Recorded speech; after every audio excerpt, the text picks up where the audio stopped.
Okay, I'm just gonna put it out there. If I'm on death row, that's not what I'm having. I'm having like a pizza. Yeah, I'm boring as fuck, but you know, hey, I look forward to that meal every morning. Like just fucking no breaks, Hulusi. No breaks, Hulusi. no breaks. That's definitely his name. Get to my glutes. Every time they get to my recording in progress, just as I start talking about this shit. This Oh, I'm just doing. this is how it starts. That's how we start the podcast. And every time they get down, every time they get down to my glutes, you can hear them be like, this sore? I was like, it's just scar tissue. Relax. Yeah. Why does this sound like a packet of chips? Yeah. Fucking sounds like bubble wrap. Like,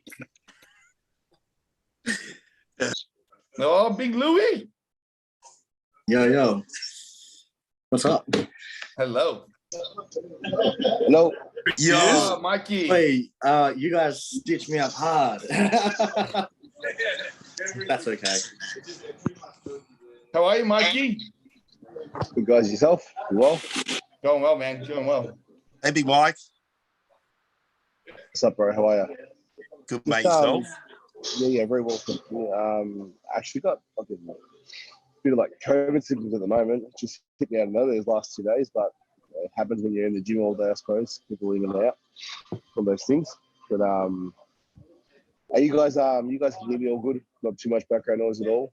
Bro, you're sweet. Sweet. All right. Just want to make sure. How do you do the split screen so we're all on it? are you on your phone? Yeah. Swipe across. Oh, thanks. Oh, champion. Way better. Awesome. Hey, You Big rocking Mike, that new merch, Mike? Huh? What's that, bro? You rocking that new merch? Yeah, man. OG. There it is. That's sick. Matthew hasn't been able to pick one up, bro. I'm surprised. I'm on my way. Before we get started, I've had so many people ask, have you got any of these left? Yeah, look, you've got a few, man. Different colors, different sizes. So there's a few sort of spread out of each color and size and whatever else. So yes, there's a couple left for sure. I'll pop down on Friday probably and pick up a heap. We might do it where they can comment on this, and if they want one, they can go through this and try to get to you. Get us up for sure. Yeah, thank you for my purple one, bro. I got to rep that. No worries, man. I love that Lakers theme. Yeah, that's the one I got. That's sick. How are you? Good, thank you. Let's. Yeah, I think the most popular was the Lakers for sure. The Lakers was just everyone just loves fucking Kobe, Lakers, Mamba. Yeah. You know what I mean? But the Nationals one with that sort of that 3D sort of print that went off as well. So it was sick. That's cool. Guys, let's kick it off. Big Mike, guest for our first, second episode, but Big Mike is going to be kicking us off as our first guest here. Thanks very much for joining us, Mikey. Thanks for having me. Honored. I think if we're going to have a first guest on, we might as well have like a 140 kilo bloke. Yeah. to kick it off. At the moment, I've kicked off prep, but yeah, once upon a time. What weight are you sitting at? I'm sitting at 128, 129 at the moment. I've about 2 weeks into prep, so I generally drop a few 3-4 kilos pretty quickly from water, glycogen, whatever else. But so yeah, feeling good at the moment. I'm not forcing food down, so once in a lifetime. I mean, we talk about this being like the amateurs podcast. I think Mike's probably the most overqualified amateur in the fucking country by far, to be honest with you. Yes, 100%. And hopefully not for too much longer. Not for too much longer. Would you just want to give us a bit of background on? Sorry, go on. No, you go, Matt. You're good. That's good. Just in terms of like your competing history, like you've competed in multiple countries, multiple shows. You just want to give us a background of sort of like your competing history? Yeah, for sure. So I started competing. My first contest was back in October 2014. Mr. INBA Victoria out at Mini Ponds. Scott Goble prepped me for that show. I basically came from a background of being heavily obese. I was about 140 kilos, no gym, no nothing, just bad eating habits. I used to eat my feelings. That come from a whole history of sort of, disruptive patterns from my childhood and whatever else. So everyone's got a story. Mine was I used to binge eat. I used to buy a 4-pack of donuts and finish them before we got in the car. There's old banana custom ones. And look, hasn't got to do with competing, but the point was I sort of made a choice just to, I suppose, lose fat, look good in clothes, and look good naked, hopefully. So I went from like 140 down to 80 kilos. Do you have any naked shots? At 140 or at 80? Side by side. My wife's got plenty, but yeah. ask her first. No, just give it to her. But so I went down to sort of 80, yo-yoed a bit, and decided that I need a goal to stick to. So for me, when I've got a goal, when I've got drive and focus, I can do anything. So someone said, why don't you compete? So I contacted Scott Goebel at the time. He had the best legs I'd ever seen. They're just because I wasn't, sort of into bodybuilding as such. I contacted him. So I lost all this weight over 6 months, down 80 kilos. And then I decided to do a bodybuilding show. Went to him and said, this bodybuilding show in like a month.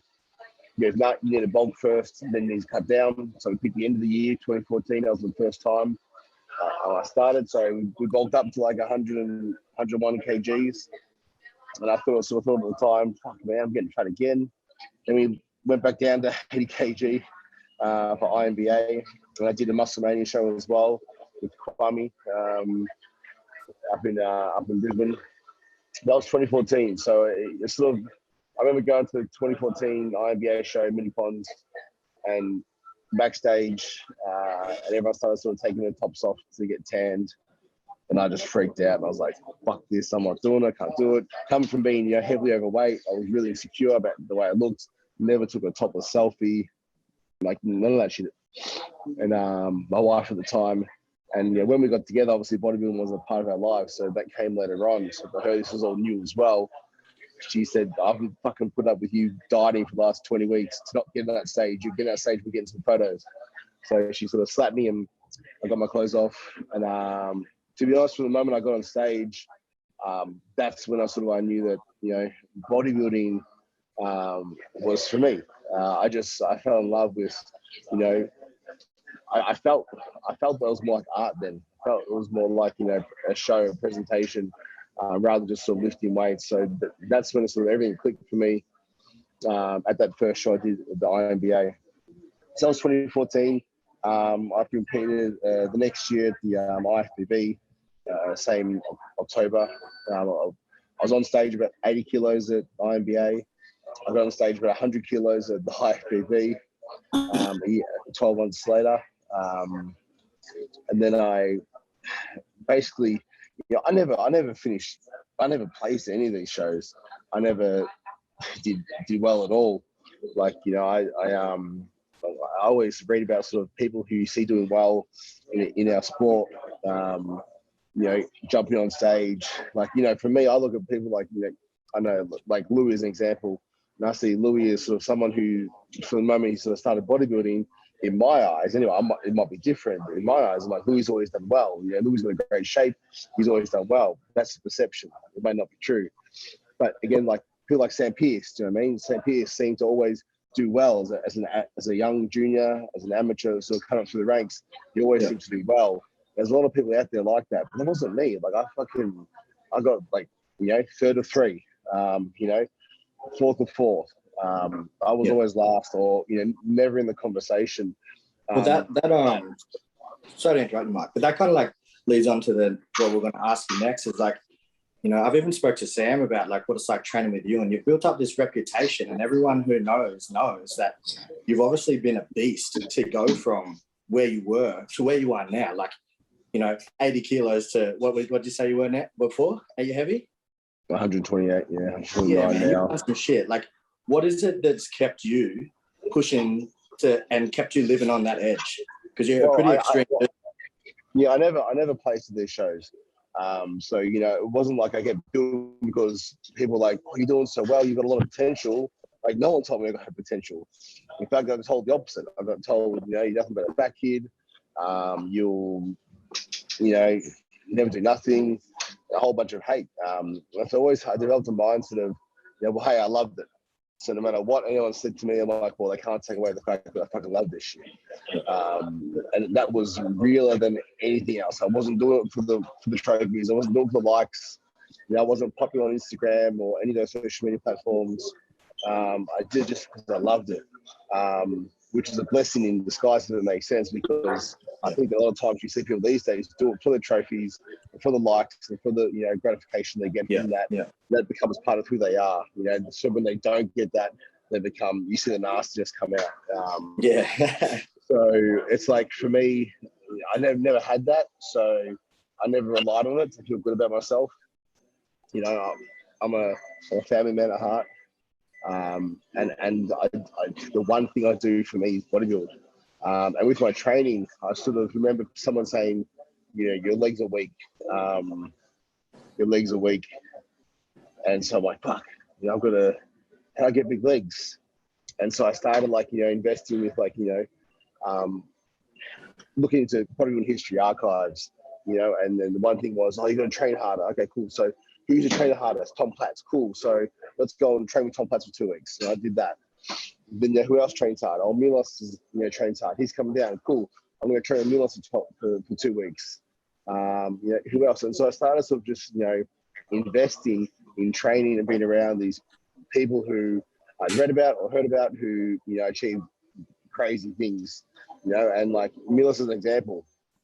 My one little claim to fame is that Milos, you know, said that the two hardest people he's ever trained. One's Hidetada Yamagishi. He just says that he was just like Japanese warrior spirit. The second's me, because I don't fucking give up. And I developed a mindset behind that of, I'm behind. I haven't got great genetics. I suck. I'm a fat kid. You know, all these things in my head. It didn't stop me from doing anything that I wanted to do. But it definitely sort of helped me develop a mindset of, well, hey, the one thing you can control is how hard you work in this gym. I can't control, you know, the natural size of my legs or the natural size of my waist or my shoulder to waist ratio or how good I can vacuum or how my biceps peak and all the size of my calves. I said, but I can control how hard I'm doing the fucking work in here. And, you know, I would literally rather die than be outworked by anyone. And it became a mindset towards every session. And you look at people these days, a lot of people who I help and coach as well, and I say, I'm like, you know, I want to take the next level. Send me a picture of your hardest set. Send me a picture of the hardest set, you know, you've ever done in the gym. And man, like, I see that shit, I shake my head. Not because I don't think I'm better than anyone else, but I just know that, like, the places I'm willing to push myself and what I see people pushing themselves to, it's you can't compare. It's not the same. That ain't it. It's not the same. And look, I haven't trained with any of you guys, as you know, on a one-on-one context. But you know, it's just, yeah, it's very different because when things get hard is when I get better. You know, and so you're like, you know, you're 3 exercises in, and you gash because you're taking every, you know, set to failure, and like most people fade out, and like Sam will say, most people fade out. But that's when I get better. Back against the wall, you know, let's do it. And I don't know, there's something that has to develop inside, which is to do or die. And you know, I'd rather do. Yeah, Mike, that was actually probably the most common question that we got on our Instagram when we did, you know, ask the fans, and they all asked, like, what are you thinking when you're doing your top set? Because everyone's seeing your YouTube. Your YouTube's blowing up, and like, you are, I don't think anyone trains as hard as you do. So everyone wanted to know, like, what are you thinking when you're doing those big sets? You know, so those top sets, I literally, you know, let's say I'm training with someone. Now I'd be like, 5 more. I'm like, no, fuck you, motherfucker, 6 more. Why? No one puts limitations on me. No one's going to tell me how many I've got left. No one's going to tell me, you know, my limits. That's up to me to decide. I control what goes on. You know, because that's the one thing that I can fully control. What I eat every day and how I train. In 7 years since I started a diet with Scott Goebel, I can honestly say, ask my wife, much to her fucking absolute disgust at times, I don't miss a meal. Unless it's a scheduled off meal, it doesn't happen. You know, wherever we go, I plan ahead. I take whatever I need to. I haven't missed a meal in 7-8 years. Wow. Same thing in training. You know, I haven't taken more than 2 days off in a row. Now, this is not everyone's approach as well. Yeah, don't get me wrong. Me saying this isn't saying that I'm better than anyone else, because, like, you know, in my gym, Nathan Williamson trains here, or Pete works out here as well. So with NJW, sorry, brother. With NJW, he'll take 2 weeks off, you know, and still look great. So it's not that my approach is this one. This is my approach. So I haven't taken more than 2 days off in a row since I started. You know, I took 2 days off because Neil Hill, who I worked with for probably 3 months, he told me to. So again, it's just a mindset of, this is what I can control. So in those big sets, it's just that no one is going to outwork me. I'm behind. I'm no good. All that shit that people said comes back to me. And again, I don't hang on to it from a negative aspect, if that makes sense. Yeah, I don't hang on to it as if I'm a victim or poor me. Look what people say about me. No, it's just a reminder that, you know, hey, this is your fuel. You know, and look, guys, at one time in my life, it did affect me. You know, I'd be fucking lying if the shit that, you know, when we had beef with, like, you know, Adam and all that stuff as well, say, oh yeah, no, nothing affects me at all. Everything felt, you know, everything was good. No, man, shit affects you. When people say stuff about you personally, people bring your family involved as well. When people attack you, you know, people call you just a fat kid, you know, coming from a childhood where I was picked on for being fat, you know, it's like, that shit stays with you, and it hurts you. And so you feel that emotion. But emotion, I believe, is just energy that you need to put into something. So, you know, I just chose to put it into my training, to put it into my discipline. You know, when I wake up and feel, oh, I'm a little bit tired, so I don't want to get up at 4:30. No, get the fuck up out of bed. Don't do your shit. There's no days off, you know, from the goal. There's you know, here's a plan. This is the way we get there. Now execute. And that's all that really matters at the end of the day. So I just use it. I just use all that emotion, all that energy, that sort of, you know, that I've sort of taken in over the years into every single set. That's my approach. Well, going on from that, Stan, do you want to jump in? I feel like we almost need to put you down and fuel you instead of lift you up, brother. But that is such a great way to transfer that energy. And I feel like you're almost playing catch up from your childhood, but I love that you don't have this victim mentality. I had no idea about your background, and you really just charged me up. I want to go train right now. I really actually and again, it's like, you know, I don't all now it's changed. It's developed. You know, things obviously move forward and they grow in terms of not how they affect us, but a sense of how we approach things. So yes, I use that negative energy as well, but then the same thing, especially in the gym now. It's like if I see some, you know, young guys who are maybe, you know, said hello to me, I can see them watching my sets and whatever else. And like, yeah, man, I'll put an extra 5-10% into the next set if they're watching. Why? Because it's going to motivate them for the next month to go and kill their fucking sessions. So, you know, you develop as you grow through this, you know, this journey. Yes, you want to, because sometimes I get not annoyed, but I see a lot of people out there say, oh, I'm out here to prove everyone wrong, whatever else. You know, who the fuck cares what anyone else thinks at the end of the day? Like, you know, people can think what they want. I use that fuel because, like I said, it's got emotion attached to it from a previous life that, you know, I used to live, where I did sort of, you know, have those insecurities, whatever else. And insecurities are still there, but not as prevalent today. But I also use, you know, energy and emotion from the fact that, you know, someone coming to the gym, starting out, watches me do a set, and then they're going to get some energy and some motivation from that, and carry on to their own, you know, their sessions and in their life in general as well. Maybe they're going to not miss a meal for the next month. You know, they're going to decide they're going to train the hardest they've ever trained for the next month. You know, whatever else they might take from that set. So I use both. I use the good and the bad to fuel, you know, my sessions and just my approaching in general. We actually called you last week, No Breaks Hulusi. No breaks? No breaks for Lucy, because you can just see on your socials there's no handbrake. Like I don't think I've ever watched your social and you're not almost like prepping, which I love.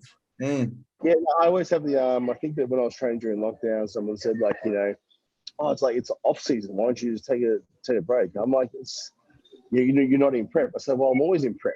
I'm either in preparation to improve, to grow, to put more muscle on. I might be in preparation to make sure my health's in order. So I'm doing my health checks and whatever else. Or I'm in prep to, diet and get fucking shredded and get on stage and do my thing. So I'm always in prep of some kind. But again, that's what works for me. When my life has structure, routine, discipline from my own personal, I suppose, endeavors in terms of bodybuilding, because that's, personal, something that I want to do for me. There's attachments to that which obviously bring other people into it, my family and friends and community that we're building as well. But bodybuilding ultimately is an individual pursuit, because I want to, achieve a pro card, I want to get a pro stage, etc., etc. But I think that ultimately it's something that I sort of, when I have those structures and routines with bodybuilding, for me, every other area of my life levels up as well. I'm one of those people. It's funny. Everyone knows that. Everybody knows that. Yeah, we're all got like the bobblehead. Yeah, it encourages you though to stay there. And learn how to focus. My business does better. My relationship with people does better. My spirituality goes up another level. My gratefulness, my finances, and all these things improve. And go up a gear. So I think that ultimately, staying in prep, if that's what you want to call it, for me, it's just a lifestyle, and it's something that works for me. I think there's two really, really good takeaways from that I sort of picked up on that personally is, we all sort of coach clients, or we see it on social media all the time, people that, are hashtagging coming for that pro card on their first competition. You know what I mean? And, you're a true testament to two things. It's work ethic and consistency. And that's what bodybuilding is. It's work ethic and consistency over a long period of time.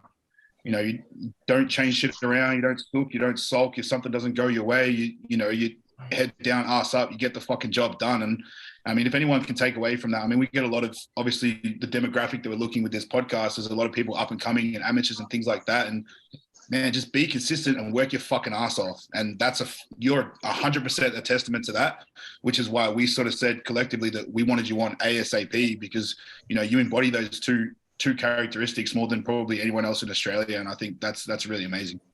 Yeah, I think consistency wins at the end of the day. Ultimately, if you can do enough, long enough, then you're going to win. And winning is not about, again, a trophy on stage. Winning is about, your best physique, achieving your best look, or if bodybuilding is what we're talking about, winning might also be achieving the best relationship, achieving the best result with your business or your career or your finances, etc., etc. You know what I mean? So, like, there's different ways to win in life, obviously, but consistency in any aspect, not just bodybuilding, but any aspect, wins. At the end of the day, how long can you be consistent enough? The people who are, ups and down, up and down, up and down, again, they're going to have, it's not like they're not going to win, but it's just, I think that, they're going to be few and far between. Whereas if you can be consistent, like I have this saying where if I don't stop, then no one can stop me. And it's true. So, I just got to keep on going.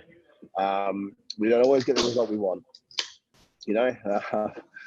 I'm a testament to that too. It's like, sometimes you think you've done enough and you haven't. And again, you got two options, man. You can be bitter or you can get better, and you just got to choose to get better. So Mikey, leading on from that, I think we all four of us think that you are very close to getting your pro card. It's going to be very, very soon. I think we all believe that. But when's your next show? And how did you feel from the last show? And what are you hoping to improve on for the next show? So first of all, I will compete season A, somewhere in the world. It will be season A for sure. May not be in Australia. We'll find out. but there's some things in play that we have to work out first. Some fine print, so to speak. But anyway, it will be season A somewhere in the world. That's some suspense right there. I want to dig deeper on this. Yeah. You're leaving us hanging, bro. Yeah. Well, I mean, sort of, you know, there was reasons why I couldn't compete in season B, and then they still stand as it currently is. But again, I'm not here to talk about sort of, you know, well, you brought up season A. You know, it's not unknown that, you know, I thought everyone thinks they should win, but I thought, you know, I should have won that show. I thought I should have won the Thailand show, to be honest. If you don't see the result over there, so I thought that, you know, I should have had to come back to Australia and do another amateur event. I thought it was enough, but I didn't. And again, that's where we sort of, you know, you can be better or get better. And bodybuilding is about sort of standing on stage and letting 5 judges or 7 judges or 3 judges or 1 judge or whatever the case may be decide whether you win or lose or where you place in line according to what they like, you know. So if we're going to be prepared to put ourselves up there and be judged, we have to accept this decision. We have to accept the feedback. You know, no one competition defines us. You know, I'll hopefully, inshallah, stand up, you know, in 5, 10, 15, 20 years time, look back and be proud with, you know, my results and my progress. No one competition is going to define that. There's going to be a whole bunch of competitions together. So I thought in season A, I thought I delivered a really good package. I thought that I was really, really happy.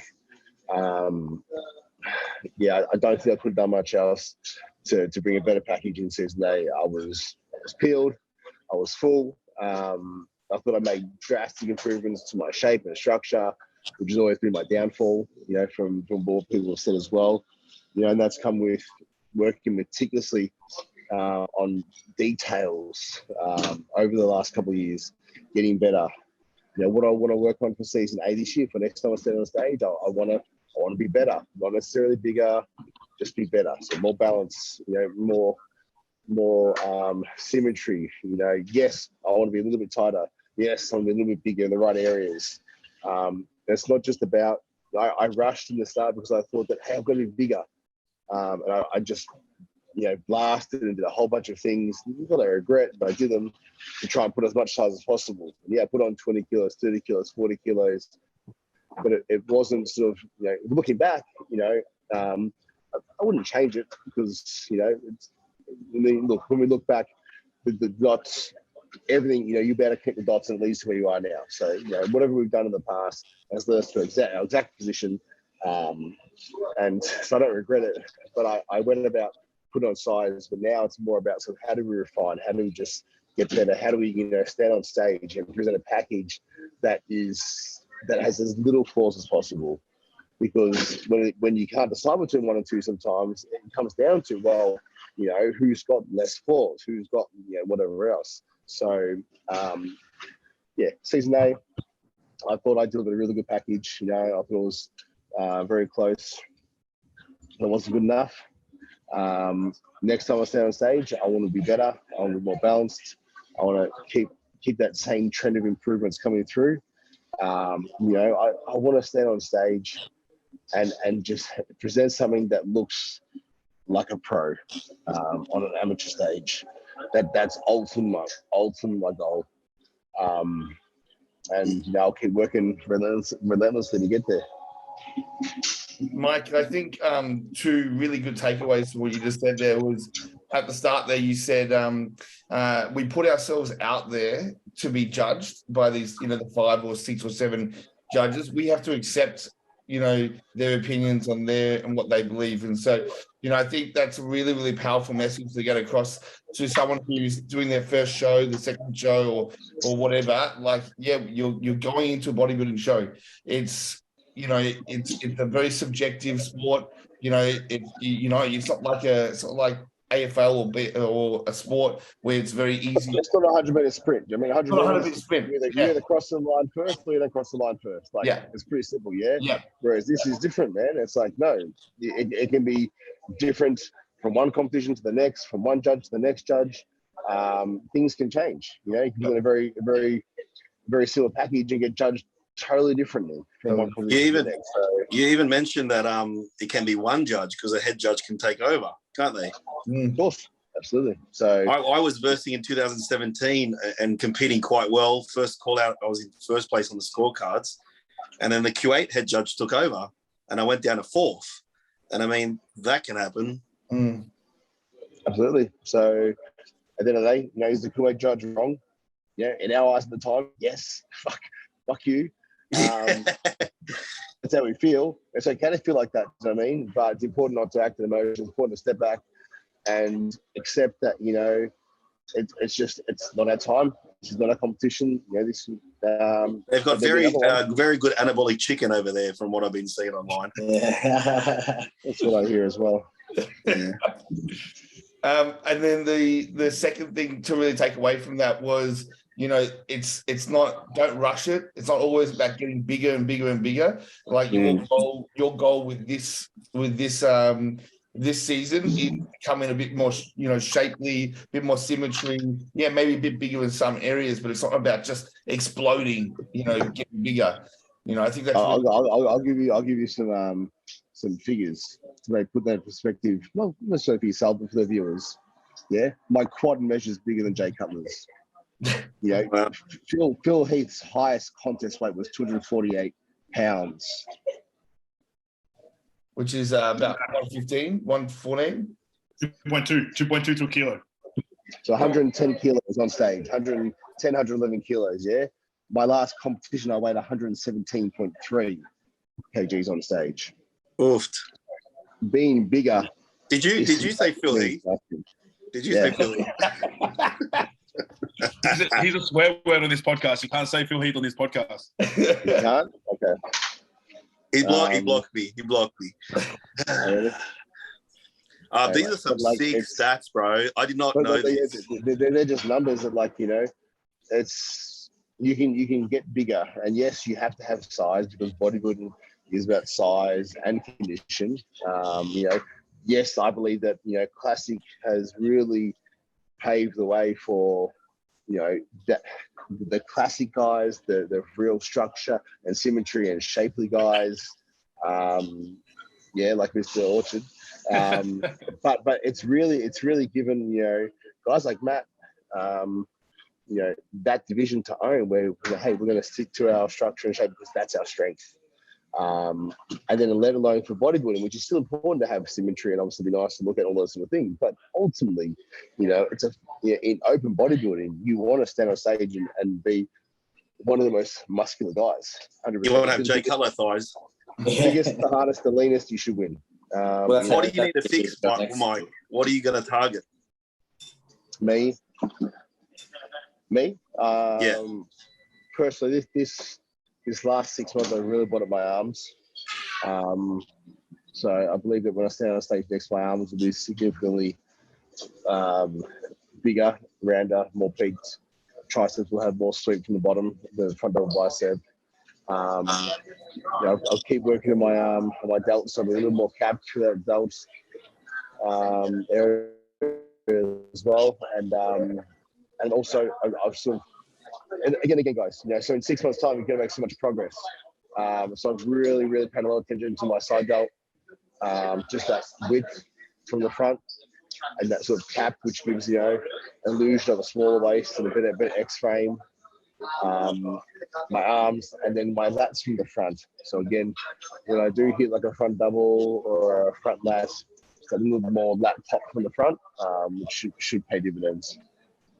Just touching on your training really quickly, you're sort of saying how you're bringing up your arms and delts and lats. And have you changed much of your training style? I know a lot of people are really interested in whether it's volume, intensity, how much weight you're moving. What kind of principles have you applied to your arm training specifically, sort of in the last few months, to bring that size up?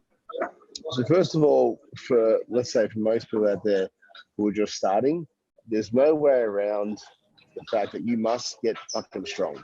Okay. You must pick some good basic movements and get fucking strong, for sure. Why? Because, when the difference between me and a lot of guys, when like, a lot like super heavies can be like wide and have that sort of that frame that makes sense. but then I turn to the side and they get a bit shallow. Why? They haven't got that density and that thickness. And me, I'm fucking strong. Like, I'm strong. You know, I like to move some weight. However, I've done my best growing by increasing the reps, increasing the volume, if you like, and squeezing and contracting a lot more. My arms and back never grew like I did when I started using cables. And just squeezing and contracting and really connecting deep with you know, making sure I feel every rep. Whereas before, it would be good to do a branch warren and just run like crazy. You know what I mean? There's videos of me huge on Instagram, you know, rowing off the floor more than Jordan Peters. You know, 5 plates rows off the floor. Like, yeah, but my back didn't grow that much. It just, you know, just got sore. My lower back got fucking sore. So, yeah, but now if you put me in with, you know, a set of unilateral cable lat pull downs, you know, which is everyone's favorite exercise now, but they fucking work, you know, and it's really easy to engage, and I get so much more of a connection apart from those than I do with almost anything else. So it's changed. I got really strong. I believe it's important to get really strong at some point to build density, to build thickness, you know. And you asked, is it intensity? Is it volume? Is it whatever else? It's everything. It's everything, because you've got to go through everything to find out what works for you. So, you know, my legs grow from intensity, you know, for sure. My back grows from squeezing and high volume. My arms the same. So I think you got to try everything and work out what you like doing, number one. Because if you don't enjoy it, then you're probably not going to fucking stick to it long enough anyway. Work out what you like. Work out, you know, try and document and sort of, you know, compare. You know, choose to do something long enough to actually see the difference as well. So just I'm going to try it for 2 sessions. That didn't work. My arms didn't grow 2 inches. No, try it for 6 months. Try it for 12 months. Compare. You know, reassess and go again. You know, work with as many people as you can. Not seriously work, but like, you know, be prepared to take in as much information as you can from people who have you know, great arms or great backs or whatever else. So listen, read, understand what they did to grow the way they did. Obviously understand that most pros you look up to are genetically fucking gifted, so it's going to be very hard to, you don't necessarily train like them to look like them. But what I'm trying to say is that these people who have achieved great things over 10, 20 years in a sport, you know, are very experienced in their training styles, so, and methodologies. So try them all, document, you know, progress as well, and then work out, you know, what feels right for you, and then just, and it's never ending, bro. What works today might not be what works in 2 years' time. So for me, I've just been open to everything. I have never sort of, you know, believed that there's one true way, one right way only, you know. When I did recomp for a short period of time, my only problem with recomp was the fact that, you know, they were just so insistent on the fact that this is the one way and everything else is bullshit. Like, well, no, because, you know, like, different things work for different people. So I think being open to that idea that, you know, different things work for different people, and ultimately, I think Charles Poliquin, rest in peace, he said that, you know, strength training is like a foreign language. When you're trying to learn a foreign language, if you learn 1 or 2 words, then you're not going to go to. If I learn, you know, 1 or 2 Spanish phrases or words, I'm not going to go to Spain and fit in. I'm going to struggle. But if I got fluent in Spanish and learned all the vocabulary and all the phrases and all different dialects, you know, I'm going to go to Spain. I'm going to fit in like a natural. Yeah. So what he was saying there was, yeah, obviously strength training it's very complex, and just obviously try and just expose yourself to as many different methods as possible, and with every method, apply intensity. Well, I think you know, you've got probably the biggest quads in Australia here, and you know, you've and like when we saw you in season B, and you know, your arms have almost doubled in size. So let's just go with, you know, you're probably your 2 or 3 go-to exercises for building your quads and 2 or 3 building your arms. What would you go for? Leg extensions, side leg hack squat, only 2. That's it. And what would you go with like a 3rd leg press? So, Mike, what would you go with, like reps and stuff with that and sets? As heavy and as many. Yeah. Yeah. Just keep chucking weight on. You know, I don't believe that on a leg press, I don't see any merit in doing 6 to 8 reps on a leg press. Why? I've done 1,100 kilos on leg press for like 8 reps. I just got sore fucking knees. But I've done 500 for like 25. That felt fucking amazing. I think on a hack squat, tempo is key there. So if you're bouncing up and down or making it easier by using momentum, then it's probably not going to have the most effect. But using a very controlled eccentric on a hack squat is going to give you the biggest payoff there as well. And with leg extensions, it's such a simple and basic movement, one that we've done forever. So there, it's just about obviously full range of motion, hard contraction, and just absolutely raising the bar every week in terms of new intensity. I've done drop sets, back off sets, iso hold. I've trained with Tom Platz in the leg extension. I've trained with Tom Platz and Mila Sasset, both equally as fucked up on the hack squat. So I don't think that there's, again, a right way of this many reps, this many sets. It's like more instincts, eh? Like you're just, every day your adrenals are different, your hormones change every few hours. You can't pick it when you walk into the gym. No, so what I do is how I train now, I'll track my first, I'll track my reps. So when I'm squatting, everyone around me knows, my wife, who probably spots me more than anyone, even if I've got 1,000 kilos on, she'll still spot me. She'll know, don't touch it.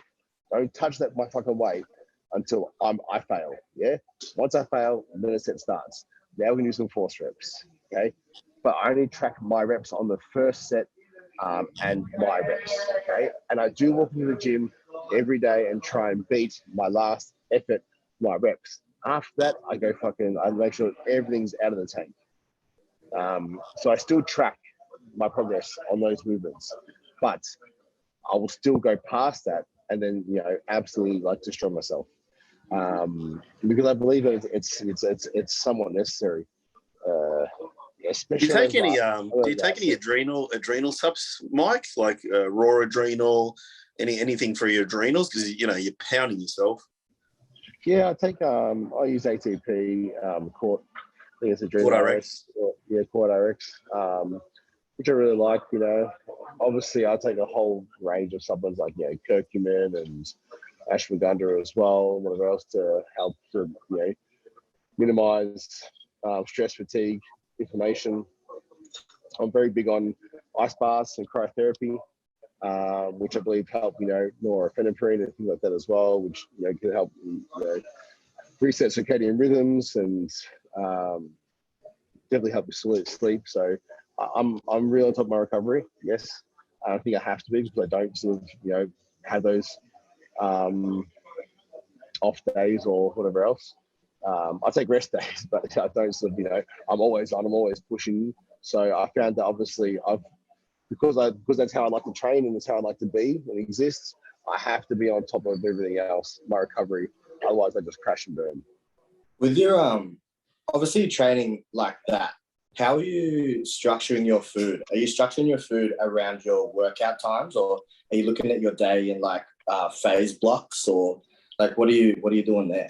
Because I know I like to have a fasted period in the morning. I like to have a good solid fasted period in the morning, and then I'll kind of slowly introduce food, and then I'll blast food around my training, and then I have a little just dinner almost. I kind of finish the day a little bit light like that. What do you do? So again, depends on the phase I'm in as well, but I do also like to wake up and leave as long as I can before my first meal. In prep or trying to get lean, I don't care what any data says. I believe fasted cardio is best, or at least fasted activity, if that makes sense. Yeah. So if I get, I'm going to shoot my GH, my clen. This is in prep.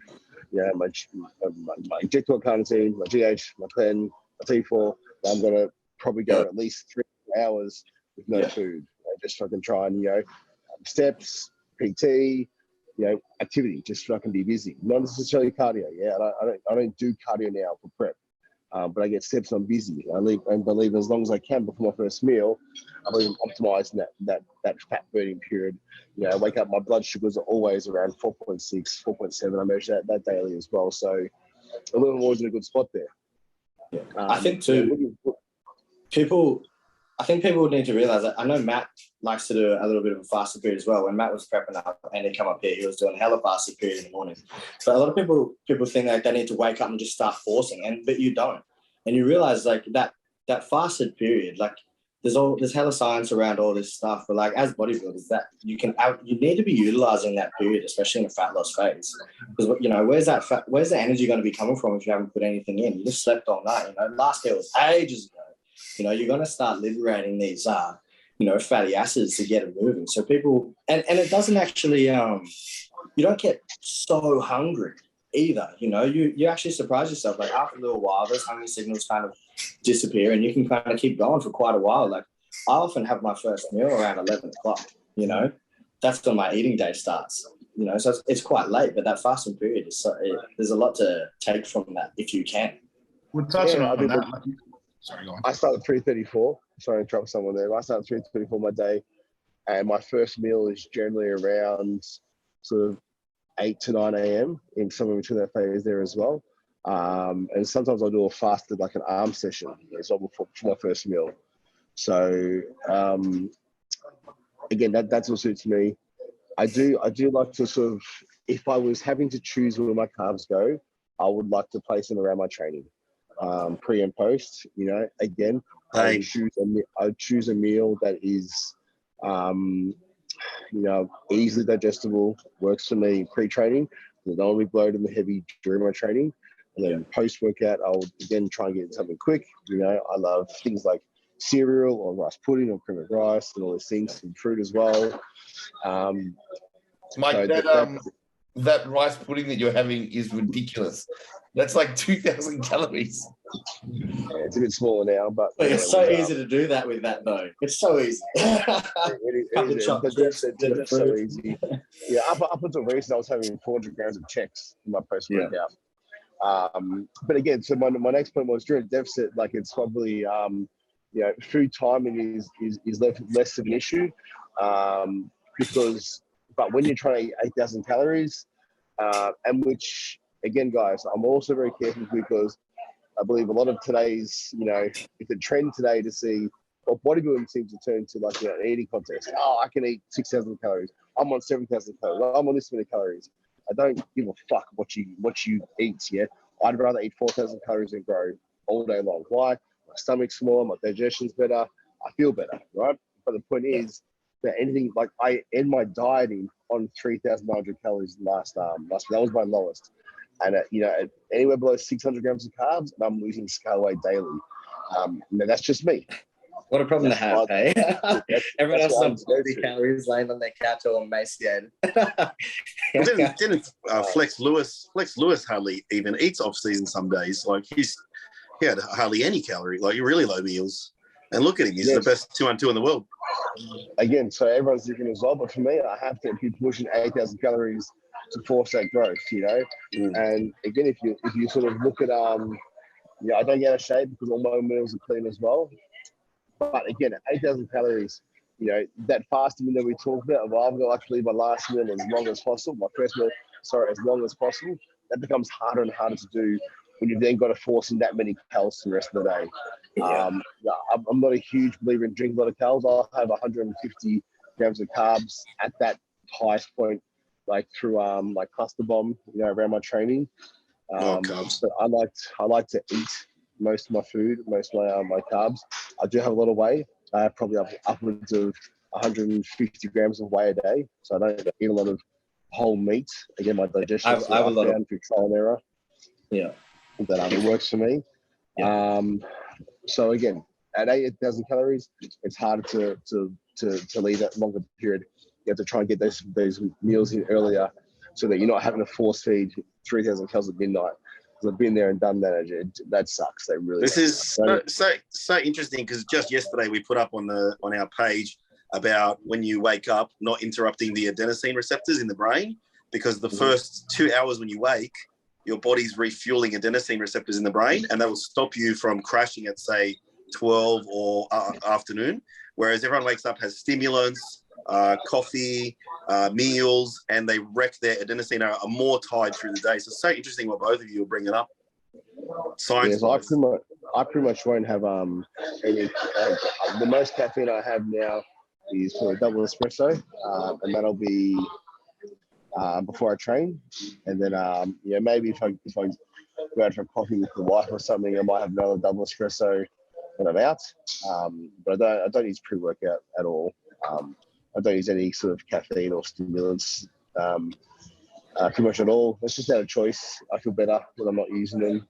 I can't even tell you like what it is about them that I like, but just something about it just makes me feel a bit off. There goes that sponsorship. So I don't need to have a lot of. You did Elite Priest, Mike. You did Elite Priest. You're gonna lose the Muscle Tech sponsorship straight away. I don't even use Hydroxycut Hardcore. I use their what's it called, Nitrotech. So I gained 20 kilos. So Big Mike, you said you're taking about 150 grams of carbs in while you're training. Do you have any digestion issues with that, or does that go down pretty smoothly for you? No, I use HBCD. Actually, I use a mix. I use 100 grams of highly branched cyclodextrin. I use about 50 grams of carbs from Gatorade.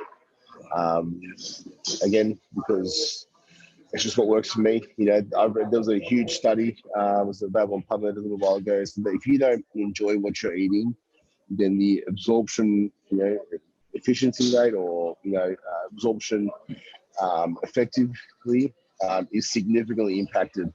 So I enjoy drinking Gatorade, so I have a Gatorade, and I feel doing that.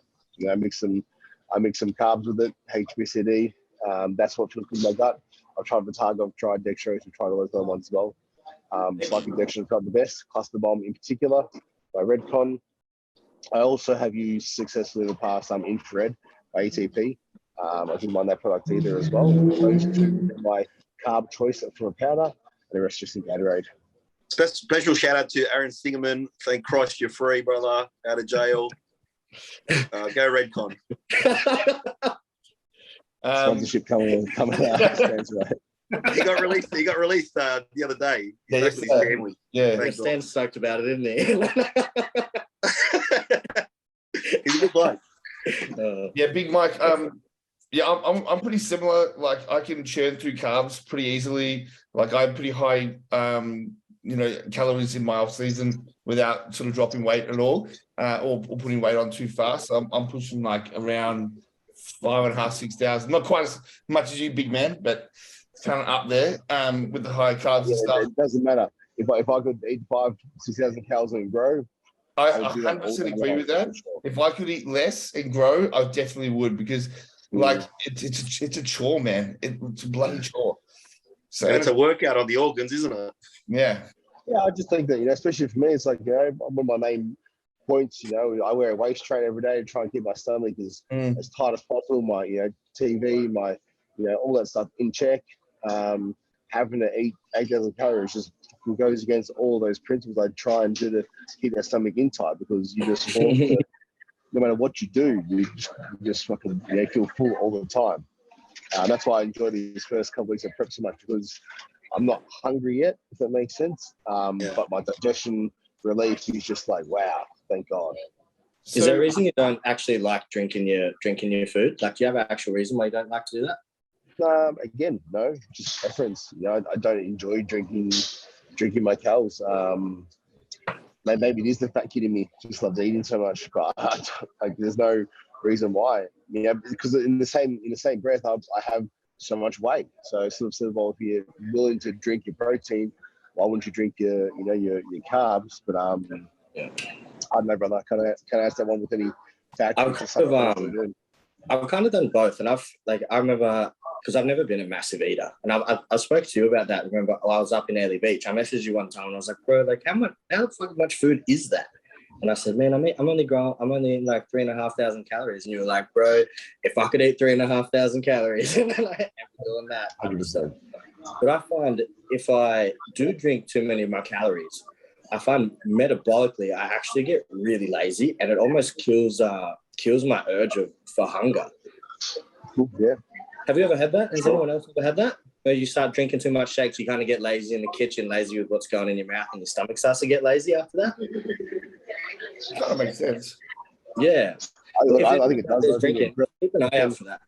Because a lot of people, like, you're right, you go. I was going to say all those hunger hormones that, normally that we get from, like, chewing food, and using saliva, start the digestive process, it will make sense for sure. Yeah, well, you're bypassing a whole part of the process, aren't you? Kind of shortcut. And there's definitely a different ghrelin response to eating and drinking, 100%. Yeah, I agree.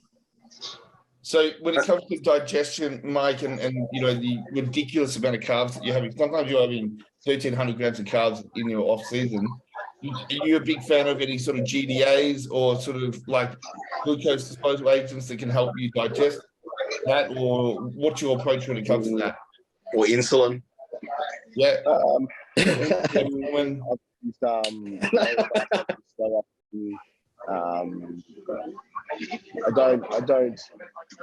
My highest I go to at the moment in the off-season phase will be up to 20 units of like Atlantis with meal one and just 5 units or 6 units of pre and post. So that obviously helps. And I find that, I've reduced a lot of pancreatic stress, brings my, resting heart rate right down, reduces blood fatigue significantly. So there's a whole bunch of benefits as to why I use that, apart from just the fact that, its benefits as as regulating storage, which is what it does best. But I use berberine and metformin. So berberine with meal one, metformin with my last meal. I do that year round. Why do you choose to have metformin at the end of the day and berberine during the day? Well, I think the berberine has a bunch of other health benefits as well, which I like to sort of come through. I don't like having them together, and I like metformin overnight. In terms of like, we don't produce insulin overnight. So if you're having a heavy meal, like when we're sleeping, we shouldn't be producing insulin. So naturally it's getting rhythm. So we're sort of, while our body thinks we should be sleeping, we're not going to naturally release or produce insulin. That's why shift workers struggle a lot, because they're eating overnight, but the body doesn't produce the insulin at the same rates it would normally during the day. So I think that metformin helping to, as those carbs shuttle through for night time, when you are having carbs before bed especially, helps to really just use those carbs a lot more effectively, and again reduce the stress in the body over the nighttime period, and have them in the morning. So I just like to separate them. That's the reason why. And then that's probably going to set you up for a better fasted period in the morning for that, 4 hours or whatever you said you have. You're going to be lower insulin, you're going to be lower blood sugar, you're going to be more, I guess, in fat burning mode in that fasted period because of that. Sure. Yep. Cool. Okay, so if we continue down that sort of track, and as long as you're comfortable with talking about this, because we want to be transparent on this podcast and informative to a lot of people out there who are interested in watching it. If we're going into a prep like you are now, what sort of protocols are you sort of using to as an enhanced athlete? So I work with Dean McKillop. So I would he designs or recommends all of my head protocols. So what I'm trying to say by that is that I definitely follow help and guidance, and Dean's very meticulous on checking bloods and all those other things as well. So number one, I wouldn't suggest to do anything myself. Hey, Will. I wouldn't suggest to do anything on your own merit. Definitely get some advice from someone who's either well educated or got a lot of experience. So that's number one there as well. Don't just trust the local gym. That me as a 130 kilo, bodybuilder who's trying to achieve a high level in the sport, I'll definitely use a like a polypharmacy approach, like sort of like less of more. That makes sense. And the reason there is to try and take the good from each of what any compound has to offer. The more you push up any one compound in particular, the potential for negative side effects past a certain dose increases. So try and get the most from the least and spread it out, if that makes sense. And when we do run up certain things to work towards our total milligram per kilo of body weight targets, which I'll push up towards 20 megs per kilo from a weekly standpoint at the tapered end of my prep. I'll choose things that have more clinical studies, research done around less negative side effects at high doses. So things like Masterin, Perkett, I'm happy to run up towards 1,000 meg a week. My test at the moment, I never take higher than 500 meg per week. I haven't for the last probably 3 years. I haven't in the past. But typical, peak accumulation for me at the end of a dieting phase, competition prep, would be 500 megs of tests up towards 500 megs of Masterin, an anthate, test an anthate, probably 150 megs of Tren and anthate. I'll be taking 25 megs of Proviron every night. I'll be using probably up towards 50 milligrams of Anavar, towards the end, 50 milligrams of Stena. And then I'll probably use from 6 to 10 of growth hormone, probably 100 micrograms of T4, maximum 40 micrograms of Clen. Pretty much it. I might add in some Anadrol if I'm really flat towards the end, but that's pretty much me at the peak accumulation. I might chuck 100 megs of Anavar on a comp day. Why not? So just some things to take away from that, and I think first of all, like we're talking about one of the biggest bodybuilders in Australia right now, like 130 kilo. So what were you on stage? 117? So 117.3, yeah. 117, yeah. And you were talking about 20 milligrams per kilo at the top of your accumulation. So what you mean by that is you're sort of building it up throughout the prep. Is that right? Yes, I wouldn't start my prep with that. So over that course of 12 to 14 to 20 weeks, I'll start off with a 200 megs of Masterin, and we work up from there as well. And so we titrate up to a peak accumulation, probably peak accumulation somewhere around 4 to 6 weeks out, 4 weeks out to let it really accumulate, and obviously do its thing. And in saying that, guys and girls listening, when I first entered into the realms of head enhancement, Jason Hutt, remember Jason Hutt, gave me my first ever cycle, which was very interesting, very blasé, very just add this in, add that in, add this in, add that in, and no real sort of tracking at all. Again, that was his way. But then I also worked with Luke Timms back in the day, and Luke Timms and the old school way of thinking with bodybuilding was gram a test, gram of mass, 2 grams of Tren, as much Ruminex as you need.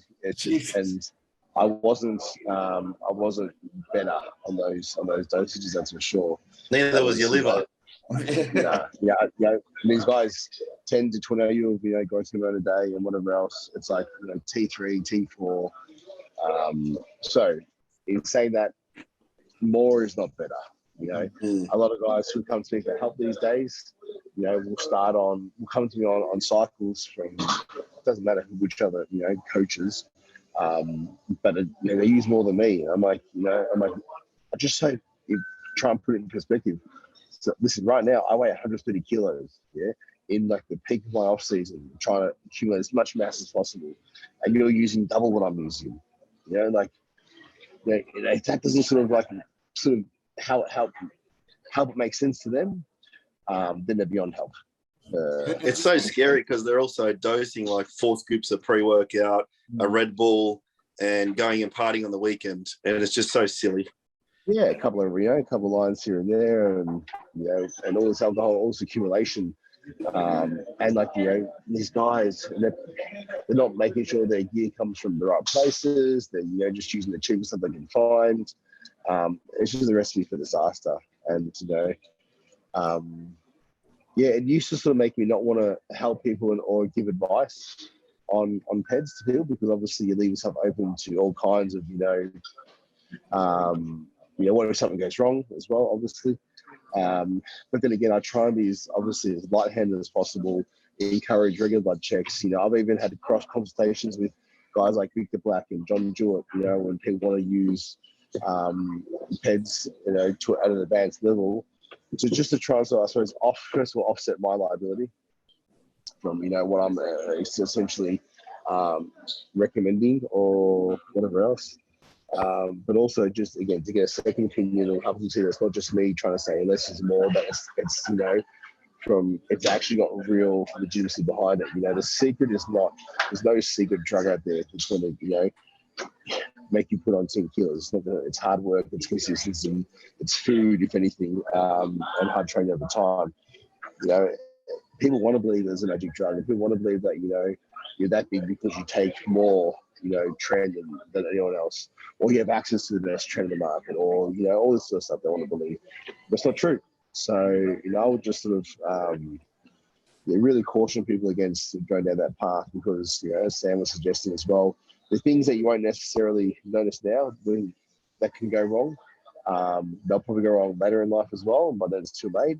And then you're really, you're significantly impacting your healthy life expectancy, your quality of life, your family going to live as well if you're not there, or if you experience health conditions or concerns on the way. It's a whole bunch of things you've got to think about because people get stuck in this mindset of, no, now. It's now. It's instant gratification. I need to feel this way now. So they do, whatever they can to feel that way.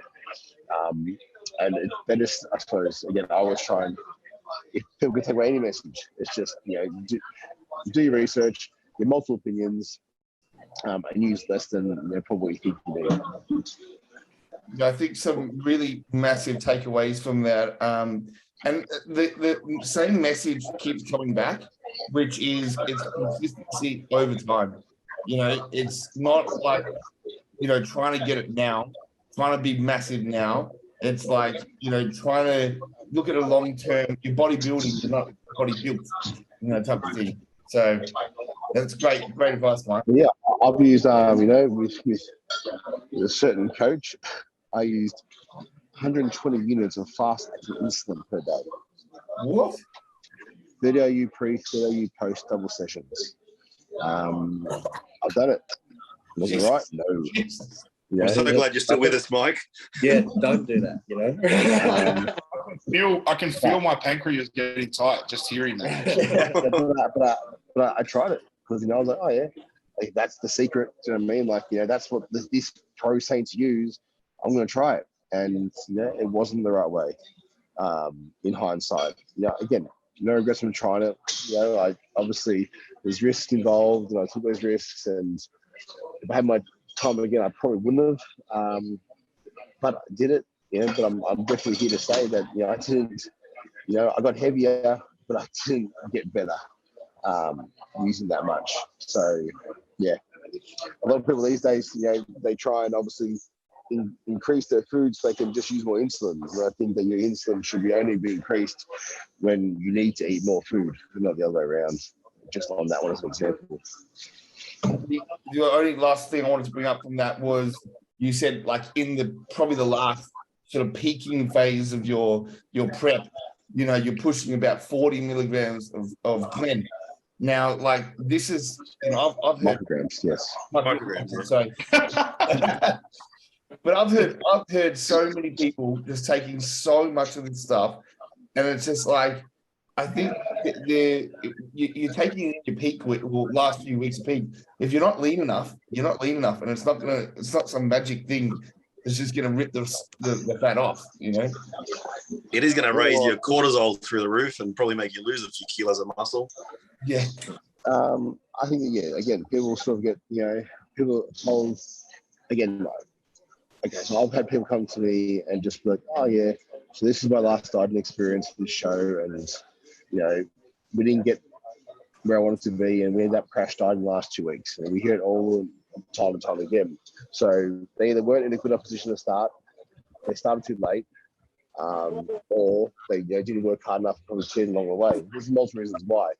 But again, if you're not very, very close to ready 2 weeks out, there's no amount of clean that's going to save you in that time. it's just not going to happen, and you're not going to jump on stage looking your best. It's just the same as diuretics. You know what I mean? It's like no diuretics are going to save you 24, 48 hours out of competition. It's just not going to happen. Diuretics I'm sorry, Louis? Take a diuretic and you're fat. That's the worst way you can look on stage, man. We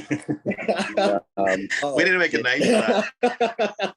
I think that if you're still fat, just come in as full as possible, because that's fucking the only way that you look decent, is the muscles pushing against the skin release. But it's I've had in IFBB Elite. I'm not afraid to say it because fuck them, right? But it's like in Australia, the head judge, is giving the bikini girls who he's coaching backstage direct to take before they get on stage. After he's told them to cut sodium and all this other stuff as well. And so the reason why I'm not afraid to say it is because that shouldn't be happening. It's dangerous, man. But honestly, you got the head judge, giving fucking moderates to 60-kilo bikini girls who aren't in shape. So take this, it'll make all the difference in the next 6 hours, 7 hours before you hop on stage. And it's just the wrong approach. It is dangerous. And it's probably lucky these girls are fat, because that's how they're. When I say fat, I'm not meaning fat guys. You know what I'm talking about. Don't get offended, anyone out there, please. But it's lucky these girls aren't in contest shape, true contest shape, because if they were in true contest shape, they'd probably be dead. Lucky they've still got some cushion there to help them get through. But this is happening out there, and it's really sad. You know what I mean? That culture. Does a bikini girl really need to be taking a diuretic? Like, do they really need to be getting that crazy dry? Like, they're meant to be. Ultimately, no. I wouldn't say a diuretic. Obviously, I'm all about enhancing. I'm not saying you can't use diuretics. I've had great success using half a mod night before. I've had really, really good success using that. But again, it's in a very controlled environment. I've measured my potassium, my sodium, my water. I've measured all this stuff coming in, so I generally know where things are. But again, so it's like, it's not. I'm not against it. Is that for you? Is that for you or for bikini girl? No, that was for me. No, for bikini. That's what I was saying. I would never recommend. It's like a natural diuretic. Yeah, if you're a bikini girl, you take some vitamin B and vitamin C. Vitamin C, high dose. Yeah. I mean, just sort of touching on that, like obviously me competing season B just recently, Mike was up there. He sort of had a really good watchful eye, and I appreciated a lot of his help. And he helped me with a lot of things sort of with peak week and stuff like that. And he took a look at me sort of 2 days out, 1 day out, and we sort of chatted about, what things we could do, getting on stage. And, he took one look at me. He's like, you don't need to change anything. And I think we all kind of subscribe to the same thought process of, if you get peeled, you get lean enough, early enough, you don't need to put these things in. And I think that's the most important thing. If you're trying to chase something, last minute, you probably haven't done the right things in the lead up to the show in the first place. So, yeah. So you helped the Melbourne guys, but the Queensland, Sydney, not so much. Well, Stan, you look better in New South Wales, bro. I flattened out a bit, I think. Yeah. I think that obviously looked like you came in a touch lean. Obviously, your weight was down in Queensland, but at New South Wales, you were so full. It was really, really, it was eye-catching in New South Wales. Do you know what I mean? Like, you couldn't take your eyes off you. Thanks, bro. From a fullness perspective, it didn't translate to the national stage. And again, bro, I mean that, obviously, I'm telling you, looked like, eye-catching in New South Wales. It was like, wow, so full and so round. It was really, it was a nice look. You could have been a touch tighter for sure from behind, but it's like, that was a really nice look. I think, that just in the touch more off through the back posterior would have been like fucking just nailed it. I don't know if he came in tighter, you really died it down for the nationals. It maybe carved up and split a little bit. Then cut out. I'm not sure what happened, but it didn't have that same pop as you had in New South Wales. It was really nice. Yeah, I just got so many messages to bring the glutes in, and everyone was just hammering me about it. And I dropped 4 kilo into that, and I look back at the photos, it looks flat. That's why I kept going and pursued the next show, because I was like, I didn't do that right. So Yeah, like I said, you really, even though you could be a touch tighter as well, you popped so much, it almost didn't matter. That makes sense, because you were so full. It looked really fucking like, cartoon-like. Which looked great. Bodybuilding looked great. And it did translate to the national stage, which is probably why, you missed out. And I felt like at the overall, Luca was a fuller, but sort of missing a bit of hammy and, some areas, and it didn't matter. Do you know what I mean? So I get what you're saying. Again, I don't care. I'll say, this is again an opinion. But it's like Luca was obviously lean and vascular, but he wasn't like it didn't have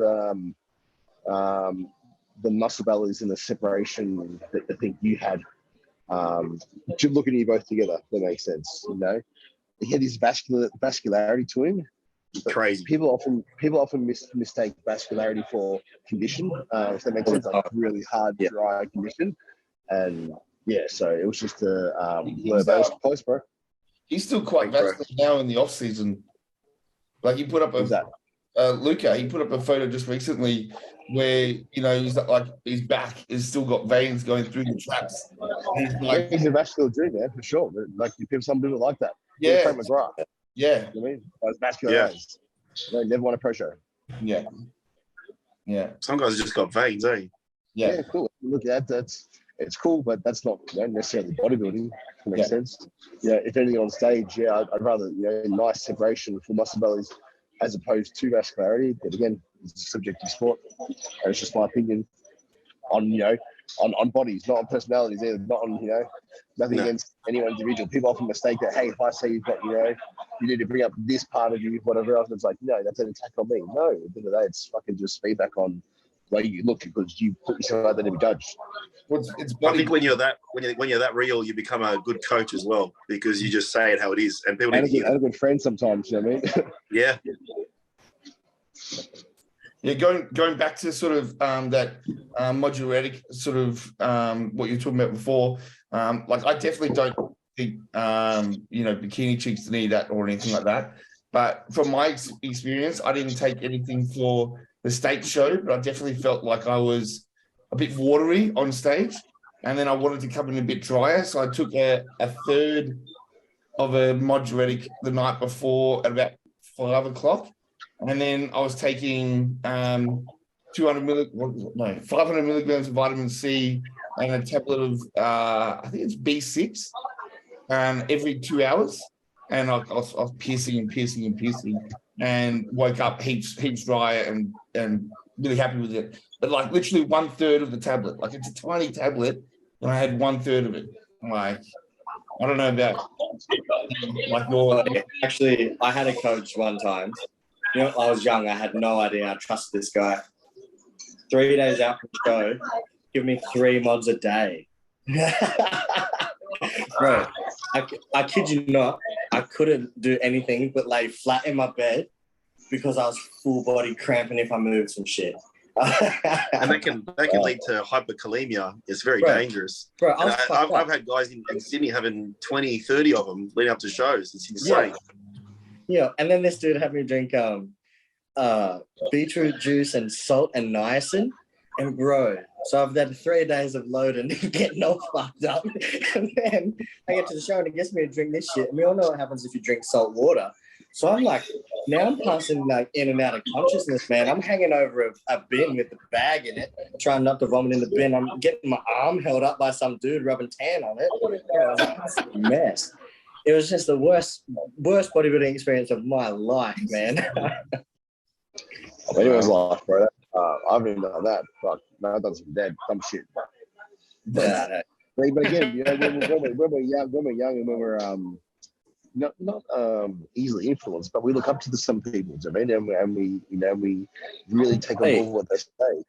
And sometimes you just don't know any better, and you're like, you really put your faith in your coaches, you're expecting them to guide your naive ass to a win, so you'll do whatever when someone tells you to, especially when you're a good athlete and you know how to be coached. You'll do whatever someone tells you, man. So don't do the wrong shit and go to the early grave like I almost did.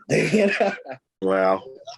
Sure. But I think that's kind of the purpose of us wanting to put together this podcast where we can like inform people of dumb shit not to do.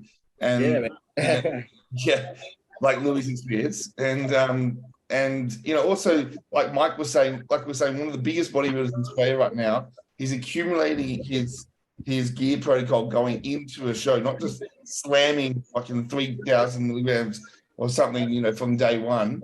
And you know, he's accumulating up. He's probably taking less some of the juniors guys are. So, you know, that was definitely. He's taking less than some people at my gym that have no intentions of competing ever. Yeah.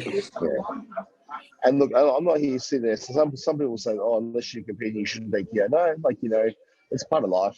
You know, yeah, all of our heroes and you know, sports stars we look up to in any sport are taking gear. Like, you know, it's just cosmetic. It's just another cosmetic protocol. The same as, you know, girls want to go and get their kids done. So that.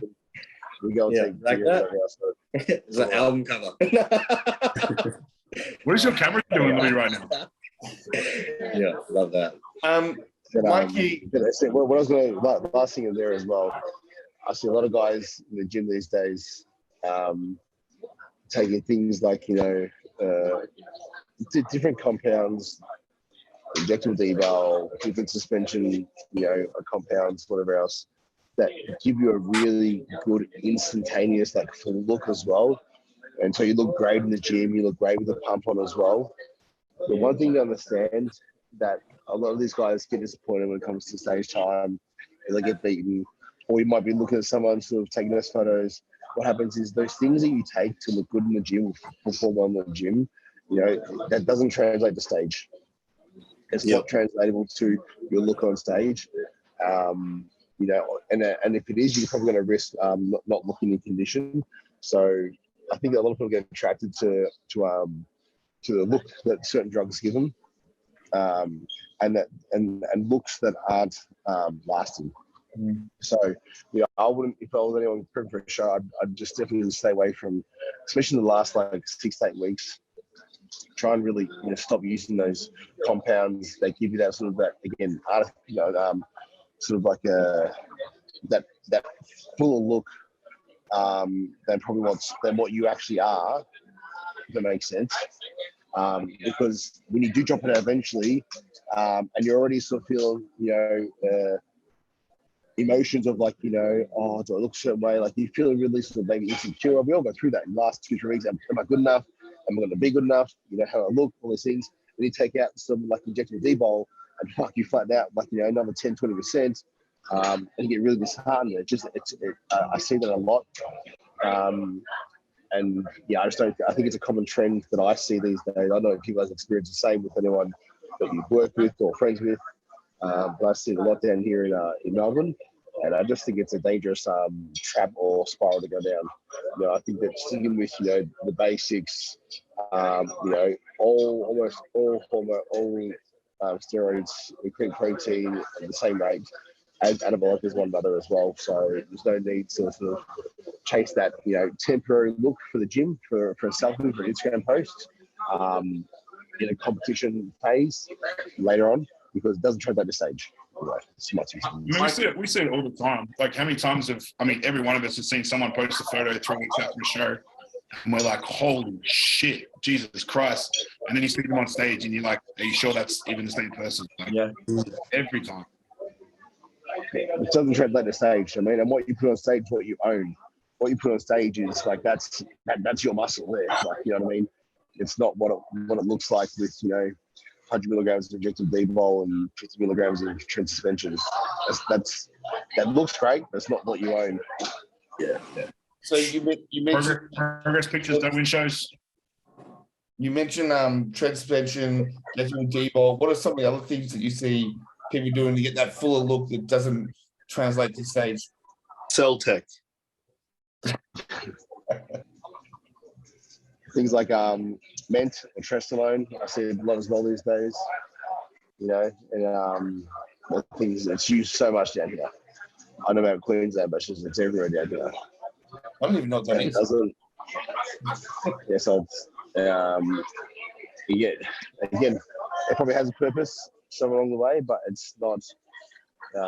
It's just, I don't believe that's giving people an indication of how they're going to look on stage, because they're always going to compare back to that one time in the mirror of the gym when they looked fucking, 10 times fuller, because that's what it can do.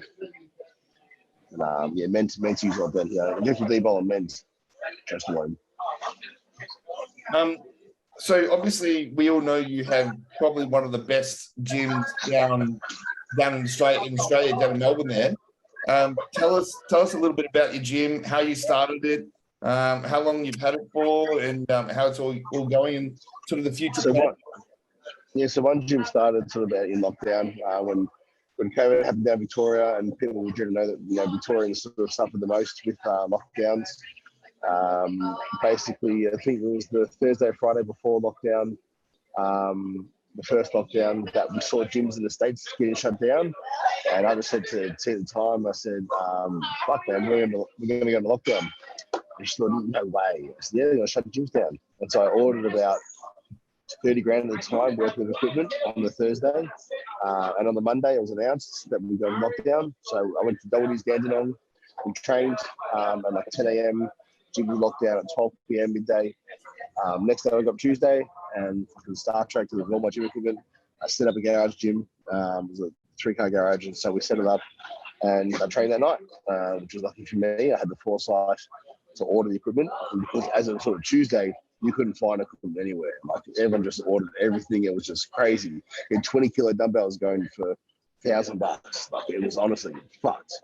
On like Gumtree and stuff, Facebook Marketplace. And then from there, I sort of just started accumulate equipment. And we had it up to a point where during lockdown, we had like hour bookings. I allowed 4 people per hour to book, to come and hire equipment. So during lockdown, you could hire equipment because you're allowed to exercise. So people would drive to my house to hire equipment. So they'd come in and they would try it before they hired it, and they didn't like it, so no one ever hired anything. But they tried it for an hour. They tried it for an hour. We were booked out from 5 a.m. till 9 p.m., which was our curfew hours during lockdown. So that's sort of how lodging started, because over that time, and people were paying to use the gym, and it helped me buy more equipment. How many machines did you eventually sell, Mike? I've still got them. I've got them in the gym here, but I even put a Dorian Yates mural in there. I mirrored the walls. It felt like a gym, and people would come there for an hour and just still, because people don't go gym like we do. They don't get what it is for us. Yeah, they don't get that aspect. And gym saved me. I really believe that. And so people they don't fucking get it. What taken away that part of us, they took it away. Mashallah.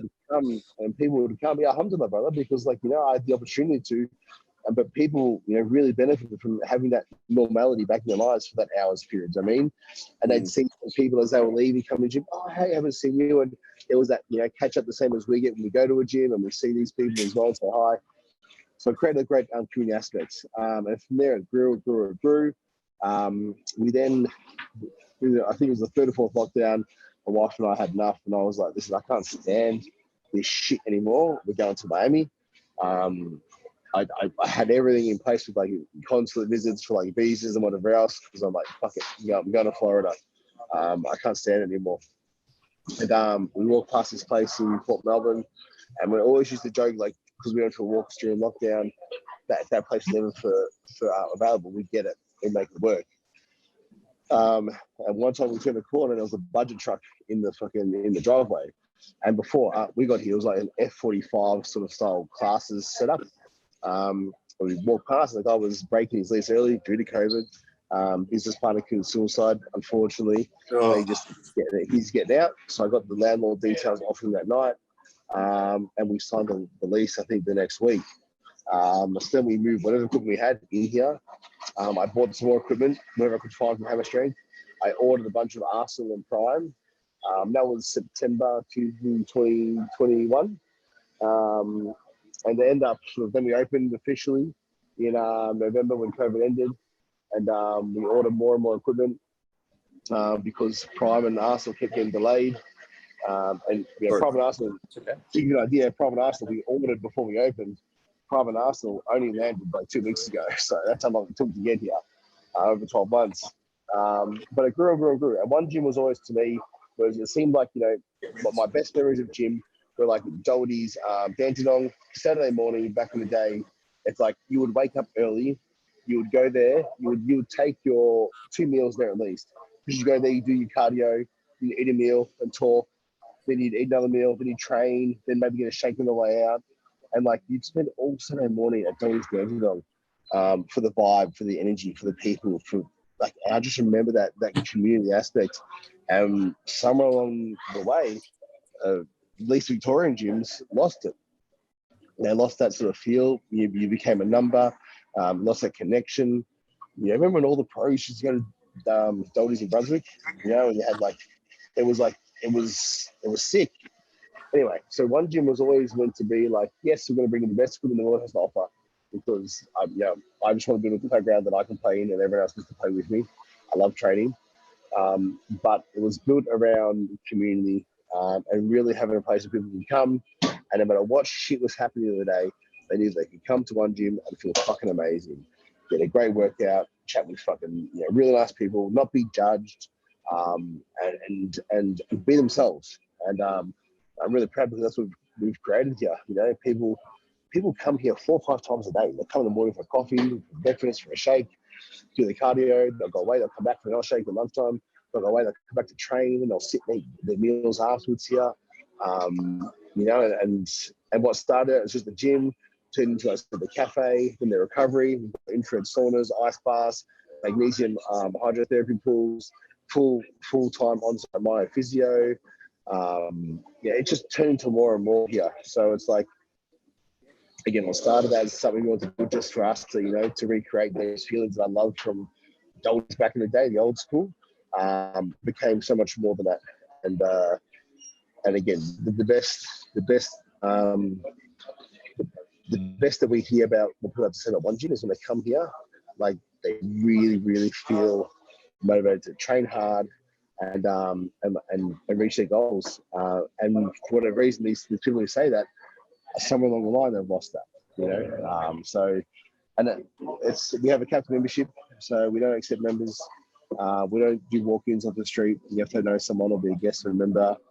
And essentially, it just creates a really nice feel. People invest in membership with one gym to come here for the feeling that they get.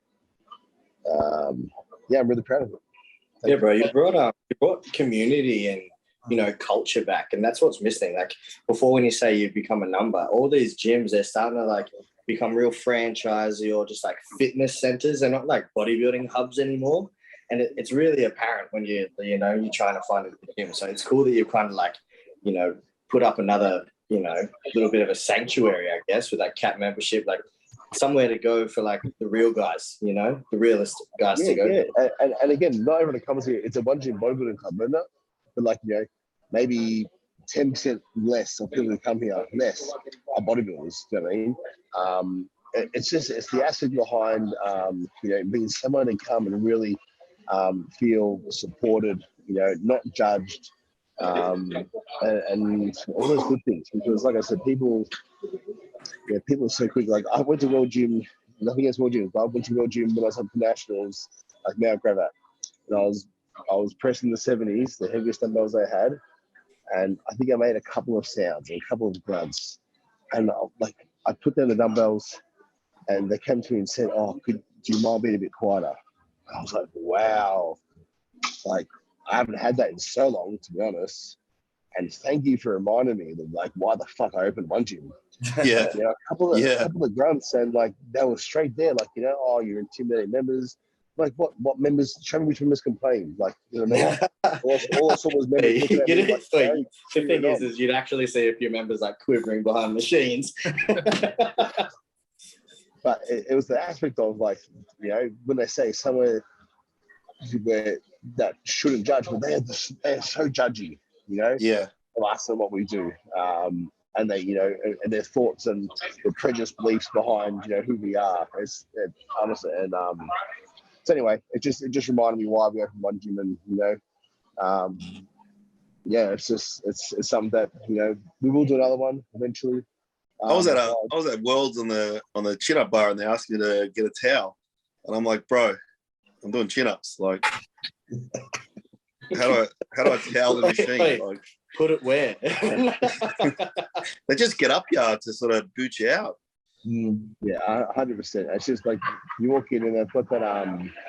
Again, they cast their prejudice beliefs behind who we are and what we do and what we represent when they don't really have any fucking idea. And anyway, again, that's their place. There's plenty of people out there for more gym. And I try more gyms. I'm nothing against more gyms. There's plenty of people out there for Anytime Fitnesses and the Snaps and the whatever else. Yeah, there's plenty of people out there for the Donuts.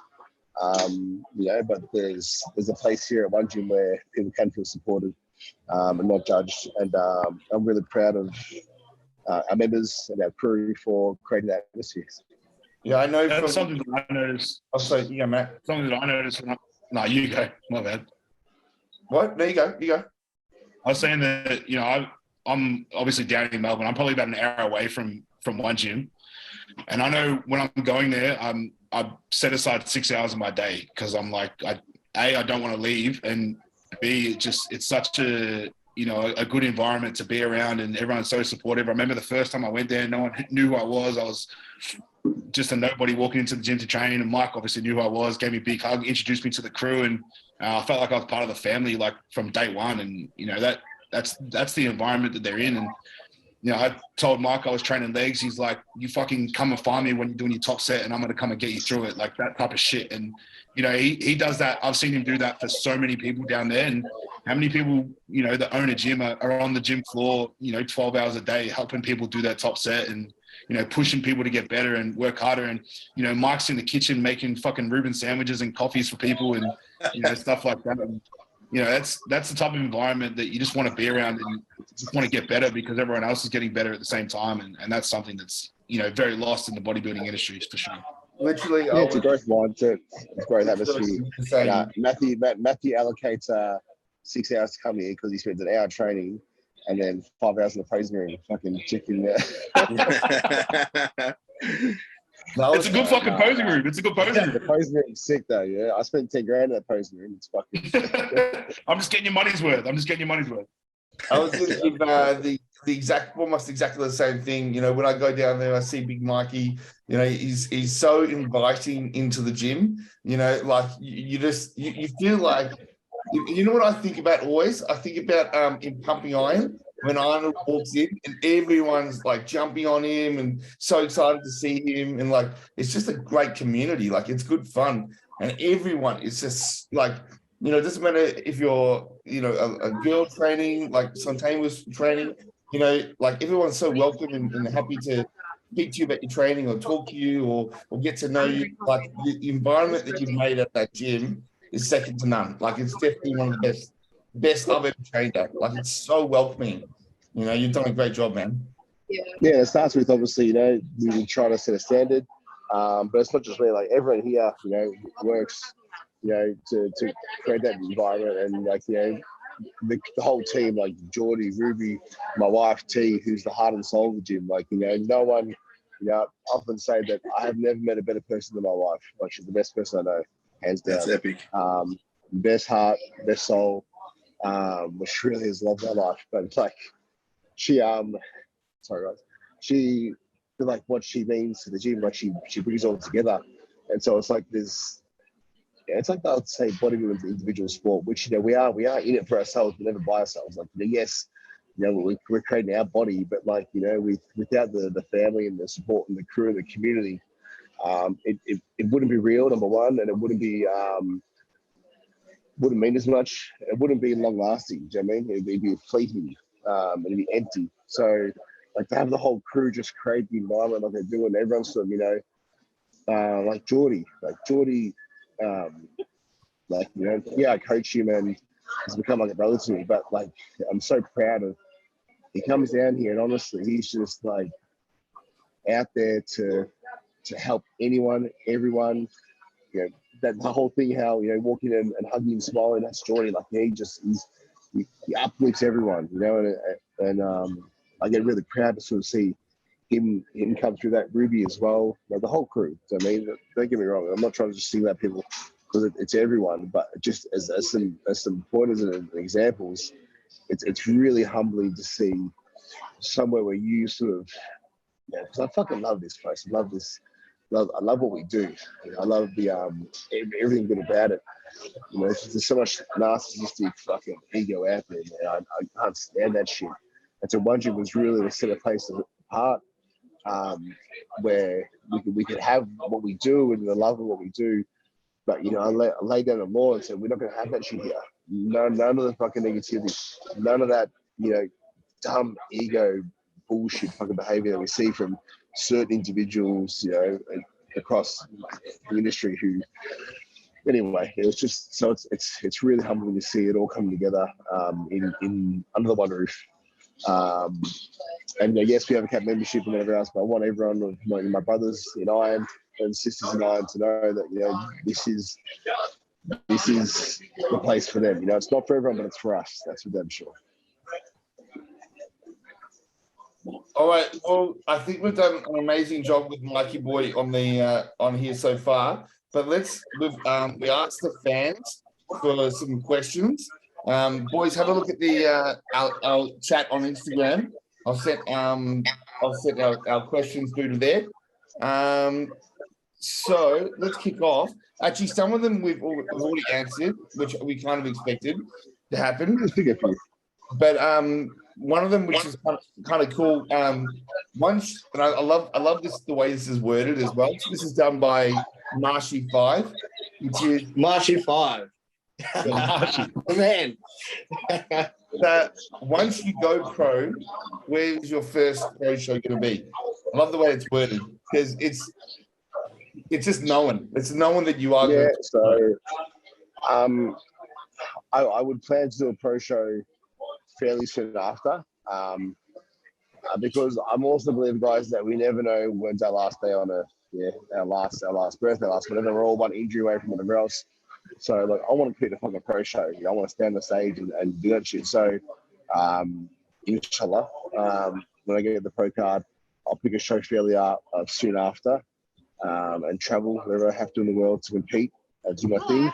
I'll then take some time off, improve, and then you have a more planned approach towards the next lot of shows. But I'd like to get the pro card and do a show fairly soon after, for experience and for those reasons I just mentioned, and then move after. So hopefully there's a cool or a good sort of group of shows in the US around sort of like May, June. So potentially pro card season A early as possible, and then plan for one of those shows or a couple of those shows, depending. But that would be sick. That'd be ideal. Something like the Toronto or whatever else. There's a cool like group of shows like every 2 weeks is a show in the US across that sort of little period. So many shows over there, like, which is so cool. There's over here 2 shows in a year, There's no doubt you got to travel to compete for sure. So, I mean, half the problem with Australian bodybuilding, at a pro level, is that not enough people do travel to compete.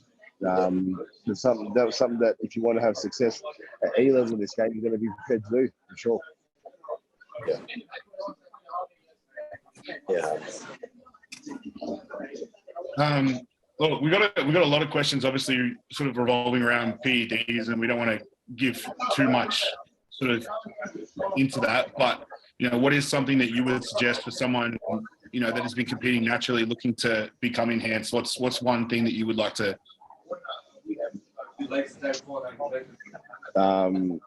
Where can they start? Well, just what's one piece of advice you can give someone that's looking to become enhanced, that's been competing naturally? What is one thing that you would sort of like to hit home for that? Get blood work. Yep. Regularly. Don't just get blood work and have your mate look at it. Get blood work and get it looked at by someone who understands blood work. With experience, that's biased towards use and bodybuilding maybe or competing, because if you go to a normal endocrinologist or whatever else, they're not gonna have an idea. Well, have a general idea, you know, but they don't sort of have that specialist towards sort of what we want to do or maybe what your physique goals are.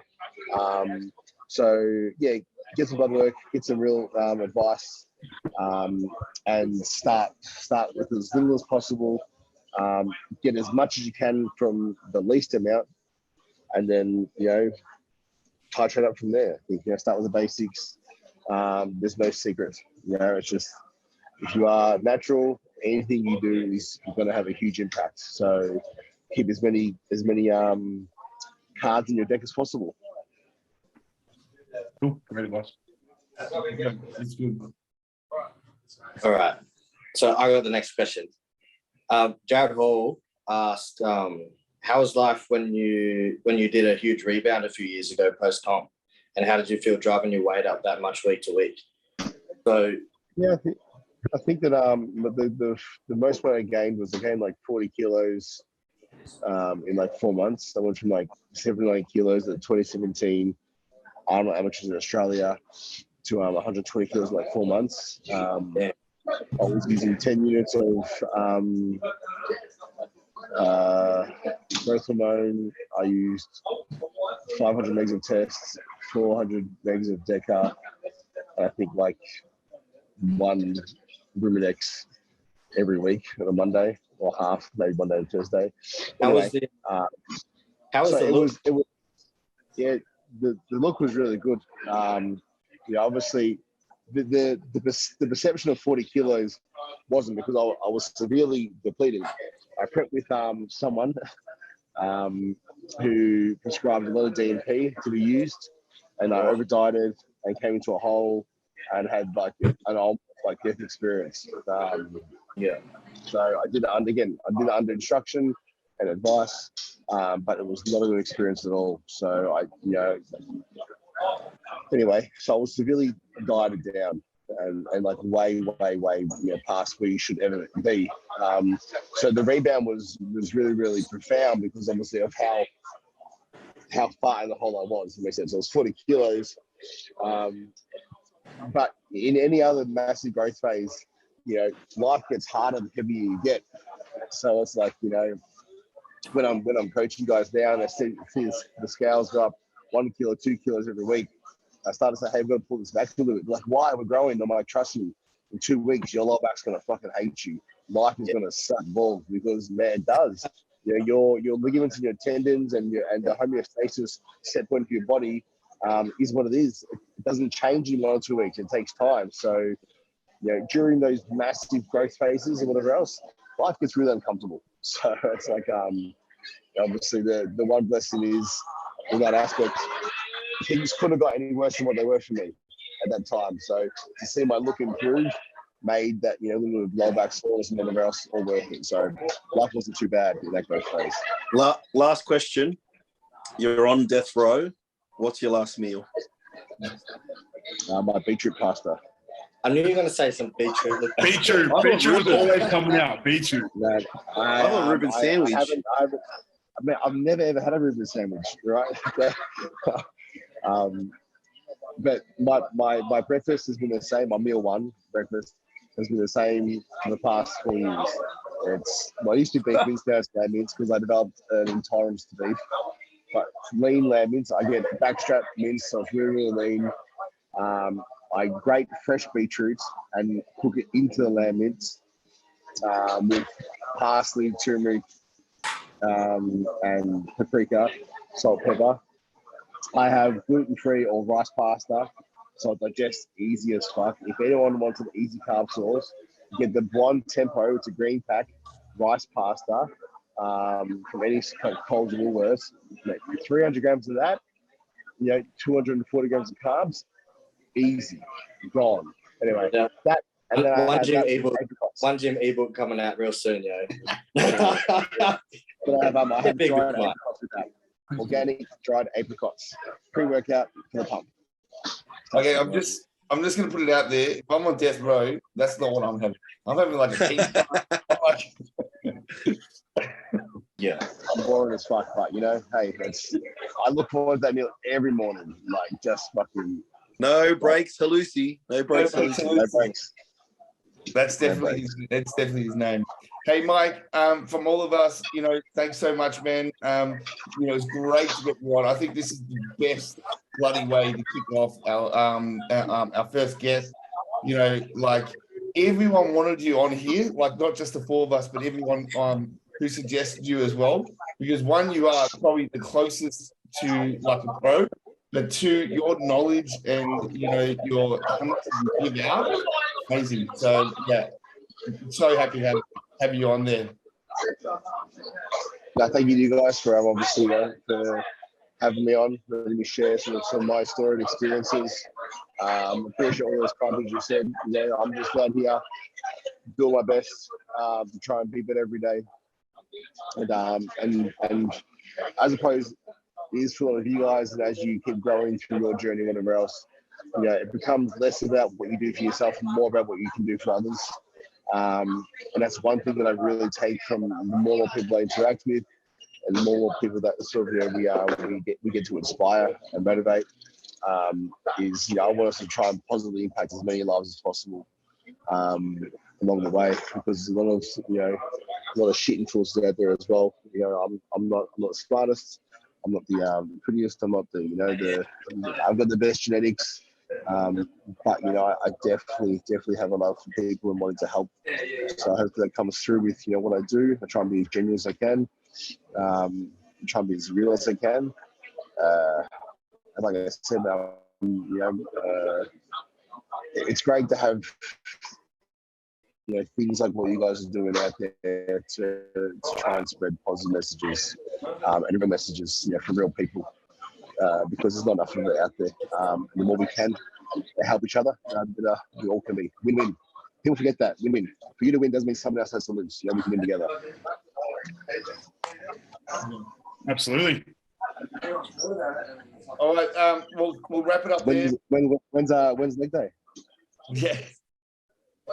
I'm about to go train legs right now, actually. Hack squat games, Louis. Come on. Me? I got a Cybex, bro. Yeah, bro, I got you on that. But I'll tag a hack squat video in about 2 hours. You'll see it. Yeah. Let's put aside my 10 plates versus your whatever, because mine's heavier. It doesn't matter. No knee wraps. All good, no sweat. No, you guys are welcome anytime. Make sure you come down, okay? Visit us. Absolutely. All right, guys. Thank you so much, Mike. Thanks, boys. Peace. We'll wrap it up there, and that is episode number 2. Woo! See you guys. Yeah.